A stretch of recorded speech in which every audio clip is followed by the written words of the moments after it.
And with more on Rory McIlroy and the Masters, we welcome in the golf correspondent of The Guardian, Ewan Murray. Ewan, your first Masters was 2011. Not such a good year for Rory McIlroy. Did it feel as though you kind of came full circle this year?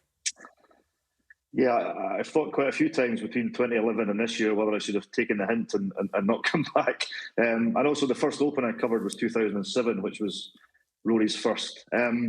Yes, it did feel full circle. You know, I'm always conscious not to throw myself into the story. I'm just lucky enough to be close up to it and cover it. But it was a moment on Sunday I thought at times we wouldn't see and I wouldn't get to report on. Covering Rory is a thrill. It's exhausting, but it's a thrill. So many ups, so many downs. And I was delighted we got to witness what we did on Sunday evening. How many different edits went into your story as you were trying to recap what happened on Sunday at the Masters? Yeah, that's a good point, because the outcomes were so different. You know, whether Rory won or didn't win, there was such a difference between what that was going to mean. So you couldn't really fudge anything. You couldn't write things, kind of guessing or being halfway in between different outcomes. It was disastrous for him in so many ways if he didn't win and what that would have meant going forward to him. And now he has won. I mean, I think that was one of the biggest moments in UK sporting history. I genuinely believe that because of the circumstances, what it meant, the drama attached to it. It was absolutely humongous. So professionally, no one wants to hear about it, but professionally it was, again, I use the word exhausting, but a wonderful, excellent finish in the end. Do you think this expands beyond just the sports pages in terms of the news coverage over there, Ewan, given the kind of the seismic accomplishment of being, only the second man in almost 60 years to achieve the career Grand Slam? Oh, definitely. That's what I mean by I think if you go to UK sporting history, I think it's up there among the some of the biggest moments. I mean, it transcends golf, it transcends sport. So many people in the UK and in Europe who would not really be interested in golf at all had an awareness of that. So many people were moved by the circumstances of it, the emotion of it, Rory's reaction at the end. There's no doubt it went, Tiger Woods in 2019 was similar in a sense that it reverberated around the world beyond the sports pages. And I think this is very, very similar. When you say beyond the sports pages, the Rory McIlroy capping off the career Grand Slam, how does this elevate him as a sportsman when you look at kind of the top names that you first look at with what they've accomplished in the UK, especially of this generation? Well, he's up there. I mean, I always find it very, very difficult to compare generations. So you're right to say in this generation, but I think Andy Murray, the tennis player, is a decent comparison. I think Rory's achievements are up there with that, if not now have surpassed Andy Murray.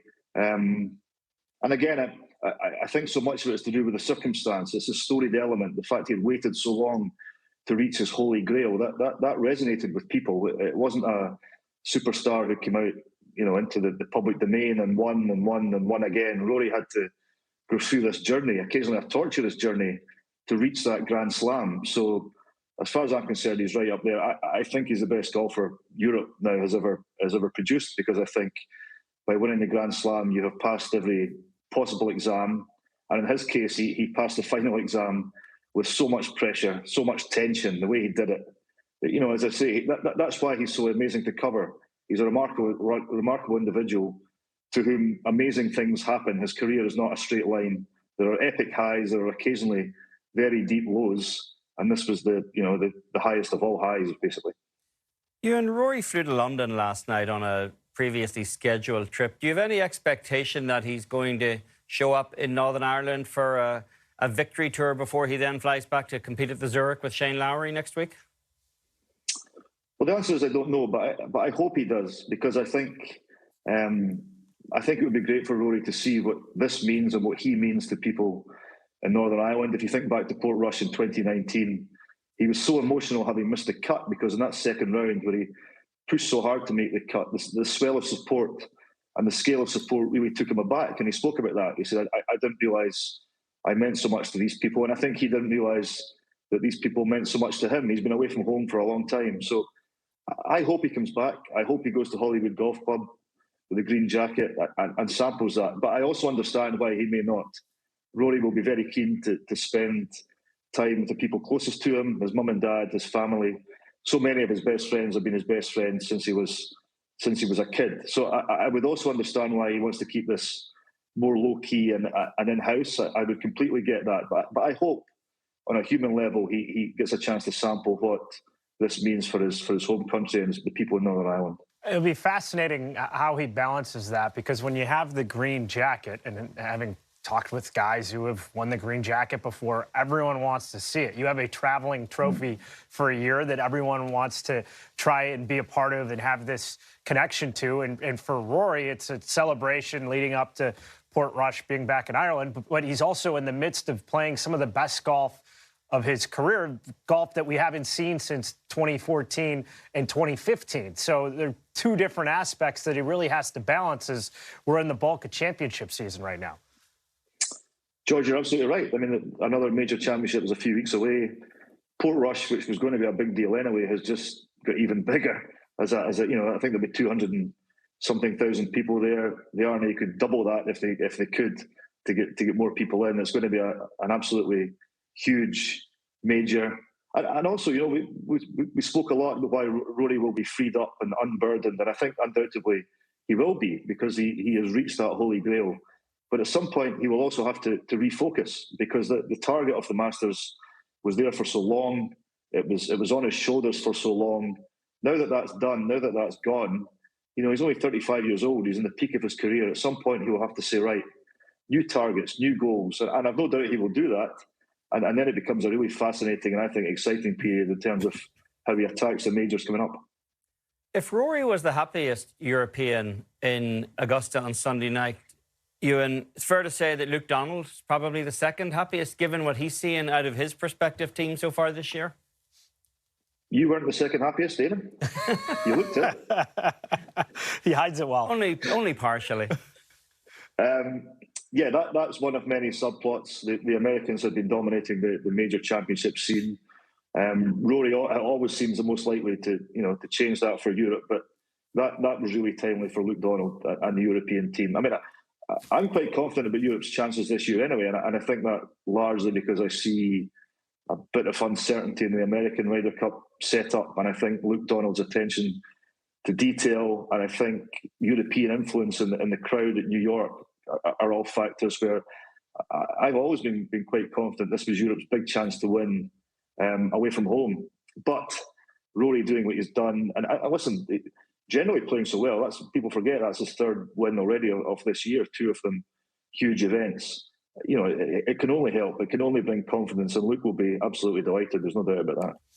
There's an interesting episode Saturday night when Shane Lowry finished his round. He took issue with some of the questions he's being asked. You know, he's essentially, in his mind, just blown his chance to win the Masters, and then some reporters started asking him about Rory immediately, and he suggested there ought to be a cool-off period after a golfer ends. Now, you write about a lot of sports, and you're a chippy sort. You don't actually mind upsetting athletes after they've performed well or poorly with questions that they don't necessarily want. What's your position on this idea of a cool-off period for golfers? Are they entitled to it? Is it a big ask, really? Yeah, professional athletes have been shouting at me for many years and will continue to do so. I don't take that personally.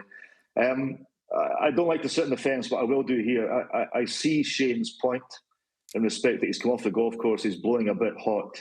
Certainly at Augusta, he will feel obligated to talk, and he's in a difficult spot. And I actually think the question about Rory, while fair, came a little bit too early in that interview, where he thought, you know, I'm standing up here and all you want to do is ask me about Rory McIlroy. I get that point of view. And I also think at times golfers or their management perhaps are not completely aware of the benefits that the media bring them in terms of positive exposure. What I would say is that golfers lead a pretty charmed life in respect of media coverage. I see that in other sports, football, soccer to you, especially in the UK. The players there get a much harder time as routine and have to be, you know, built to handle that. Golfers don't really get that criticism. In fact, when so many golfers went to live from the mainstream tours and they were heavily criticised, it was noticeable how much that took them aback, because they just had never had that before. This was completely new. So I think golfers live a bit of a charmed life in terms of how they are covered. But again, I completely understand Shane has had a bad day at the office, a question that he feels he doesn't necessarily need to answer at that point, and he's letting off a bit of steam. But listen, I don't think we want a world where everything's vanilla and the questions are all bland and the answers are bland. A little bit of, a little bit of spike, a little bit of, I don't want to say aggression, but a little bit of dig between the needle between questioners and players. I think there's no harm in that. And these things quickly blow over anyway. They don't last too long. Shane's been great with the media, and I thought even Shane, kind of irked and pissed off, was one of the best sound bites from last week at Augusta National, the 50 seconds to a minute that he gave before he said, all right, I've had enough. But you can kind of understand where he's coming from, but it's a delicate balance when I've covered other sports as well. And guys, they have to deal with a lot of tougher questions with more regularity than what we experience in the golf world. Absolutely.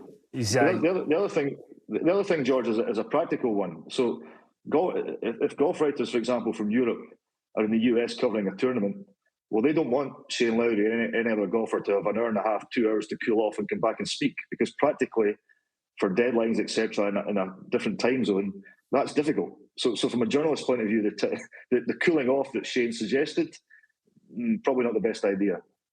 Understandable. He's Ewan Murray, golf correspondent for The Guardian. Thanks so much for jumping on Golf Today with us. Pleasure as always.